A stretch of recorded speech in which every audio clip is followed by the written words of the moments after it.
नमस्कार मित्रों, कैसे हो आप। मैं समझता हूँ कि कोरोना काल में आप घर पर सकुशल होंगे। हाँ, तो पिछले कई व्याख्यानों के तहत हमने यूनानी दार्शनिक अरस्तु के चिंतन को समझने की कोशिश की, उनके प्रमुख सिद्धांतों पर प्रकाश डालने की कोशिश की। पिछले व्याख्यान में हमने अरस्तु के आदर्श राज्य संबंधी प्रमुख विशेषताओं का अध्ययन किया कि अरस्तु ने अपने राज्य की किन प्रमुख विशेषताओं की बात कही।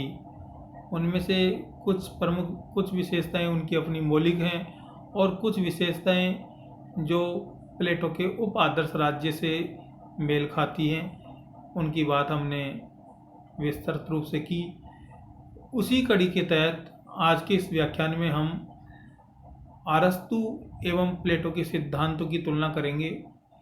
यानी यूँ कह दीजिए कि दर्शन शास्त्र के पिता और राजनीति विज्ञान के पिता, या यूँ कह दीजिए कि एक गुरु और एक शिष्य के सिद्धांतों की तुलना हम समग्र दृष्टि से करेंगे। दोनों ही विचारक राजनीति विज्ञान की दृष्टि से बहुत महत्वपूर्ण रहे और विशेषकर आपकी परीक्षाओं की दृष्टि से, आपकी प्रतियोगिता परीक्षाओं की दृष्टि से दोनों ही विचारक बहुत महत्वपूर्ण हैं। तो आइए हम देखते हैं अरस्तु एवं प्लेटो के सिद्धांतों की तुलना। अरस्तु एवं प्लेटो की तुलना। जब हम अरस्तु की पुस्तक पॉलिटिक्स और प्लेटो की पुस्तक रिपब्लिक की तुलना करते हैं तो हमें इन दोनों पुस्तकों में बहुत व्यापक एवं मूलभूत अंतर दिखाई देता है। अंतर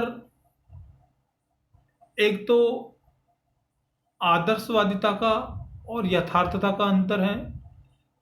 दूसरा अंतर जो है वह आगमनात्मक निगमनात्मक पद्धति का अंतर है। तीसरा जो अंतर है वह है इनके मूलभूत सिद्धांतों को लेकर जो इन्होंने दृष्टिकोण दिए उससे संबंधित अंतर है। जहाँ प्लेटो अपनी पुस्तक रिपब्लिक में दार्शनिक शासक की बात करता है, वहीं अरस्तु अपनी प्रसिद्ध पुस्तक पॉलिटिक्स में विधि के शासन की बात करता है। देखो, अरस्तु विधि के शासन की बात करता है, कानून के शासन की बात करता है, और प्लेटो दार्शनिक शासक की बात करता है। यानी वह शासन की संपूर्ण शक्तियां दार्शनिक राजा को सौंपता है और सत्ता का एक केंद्र दार्शनिक राजा को बनाता है। लेकिन अरस्तु अपनी पुस्तक पॉलिटिक्स में इस प्रकार की बात नहीं करके विधि के शासन की बात करता है, और विधि के शासन की बात करना ही अरस्तु को आधुनिक बनाता है और अरस्तु को व्यवहारिक बनाता है, अरस्तु को यथार्थवादी बनाता है। क्योंकि विधि के शासन की जो बात अरस्तु ने कही वह आधुनिक लोकतांत्रिक राज्यों में भी हमें प्रमुखतया दिखाई देती है। जहाँ प्लेटो ने अपनी पुस्तक रिपब्लिक में एक लंबी शिक्षा पद्धति की बात कही, वह लंबी शिक्षा पद्धति भी स्टेप बाय स्टेप चरणबद्ध तरीके से और लगभग 50 वर्ष की अवस्था तक वह लंबी शिक्षा प्रणाली की बात करता है। और उसके बाद में भी वह कहता है कि दार्शनिक राजा जीवन पर्यंत अध्ययन अध्यापन क्रियाओं में अपने आप को लगाए रखेगा। वहीं अरस्तु सीमित अवधि की शिक्षा प्रणाली की बात करता है। अरस्तु कहता है कि शिक्षा प्राप्त करने की भी एक निश्चित अवस्था होती है। हालांकि व्यवहारिक शिक्षा हम जीवन पर्यंत लेते रहते हैं, लेकिन एक औपचारिक शिक्षा जो होगी वह एक सीमित अवधि के लिए होगी। जैसे कि अपने अगर वैदिक कालीन शिक्षा की बात करते हैं तो अपने भी यहाँ ब्रह्मचर्य आश्रम तक शिक्षा की बात की गई है, जो उम्र की लगभग 1 वर्ष से लेकर 25 वर्ष तक की अवस्था में मानी गई है। जहाँ प्लेटो अपनी पुस्तक रिपब्लिक में साम्यवाद की बात करता है, वहीं अरस्तु अपने सिद्धांतों में कहीं भी साम्यवाद की बात नहीं करता। प्लेटो ने तो बाकायदा संरक्षक वर्ग के लिए परिवार का साम्यवाद और संपत्ति का साम्यवाद बताया, लेकिन अरस्तु इस प्रकार का साम्यवाद किसी भी वर्ग पर नहीं थोपता और न ही साम्यवाद की कहीं अपने विचारों में बात करता है। तो इस प्रकार अरस्तु और प्लेटो के सिद्धांतों में मौलिक अंतर है। अब अब बात करते हैं कि अरस्तु किस प्रकार अपने विचारों को स्थापित करता है। देखिए, अरस्तु प्लेटो के जीवन काल के अंतिम पड़ाव में जो लिखी गई पुस्तक लोज, उसके दर्शन से बहुत प्रभावित है, क्योंकि लोज पुस्तक में प्लेटो उपादर्श राज्य की बात करता है और उपादर्श राज्य का जो सिद्धांत प्लेटो ने दिया वह लोज पुस्तक का प्रमुख सिद्धांत माना जा सकता है। और ये जो प्लेटो का उपादर्श राज्य का सिद्धांत है जो लोज पुस्तक में दिया, यही अरस्तु के दर्शन का आधारभूत या मूलभूत सिद्धांत भी कहा जा सकता है। यानी अरस्तु प्लेटो की पुस्तक लोज के दर्शन से बहुत प्रभावित थे, जो उन्होंने अपने जीवन के अंतिम पड़ाव में बहुत अनुभव के बाद में यह महसूस किया कि आदर्श राज्य लाना बड़ा असंभव है, और उपादर्श राज्य की बात उन्होंने कही। अरस्तु प्लेटो की पुस्तक स्टेट्समैन से भी बहुत प्रभावित हुए। स्टेट्समैन पुस्तक से उन्होंने कई प्रकार के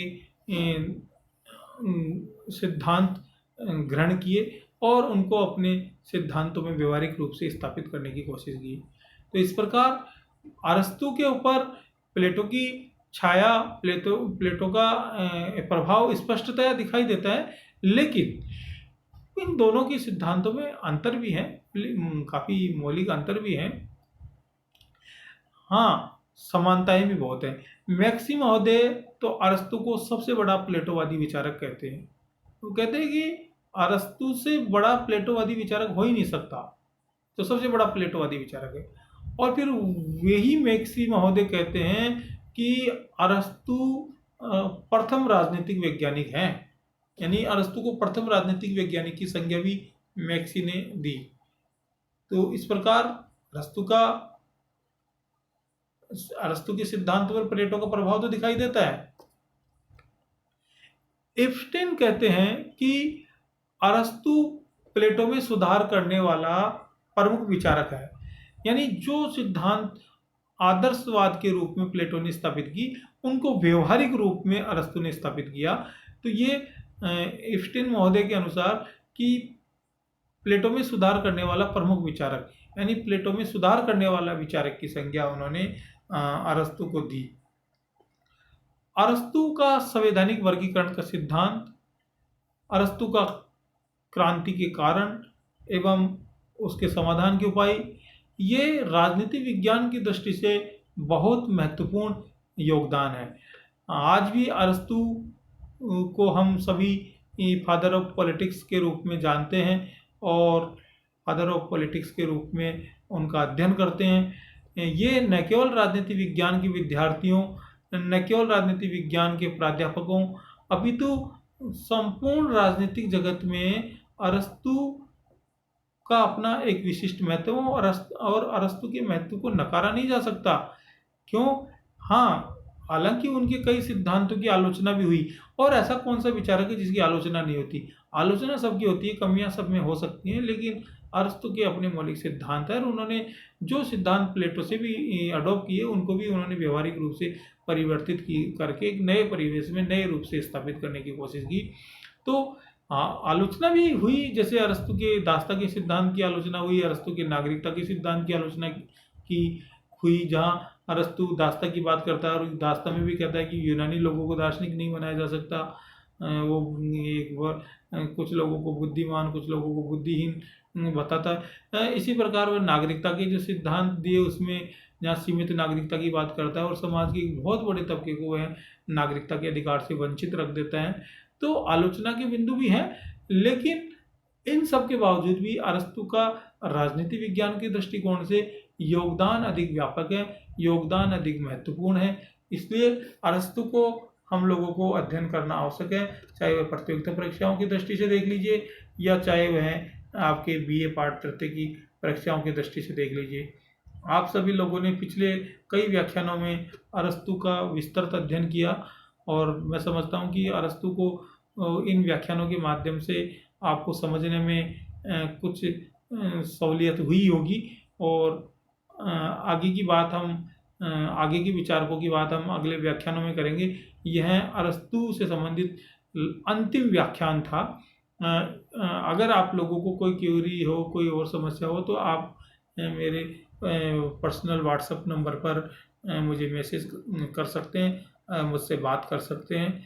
आप सभी लोगों ने ध्यान से सुना, इसके लिए आप सभी को धन्यवाद एवं आभार।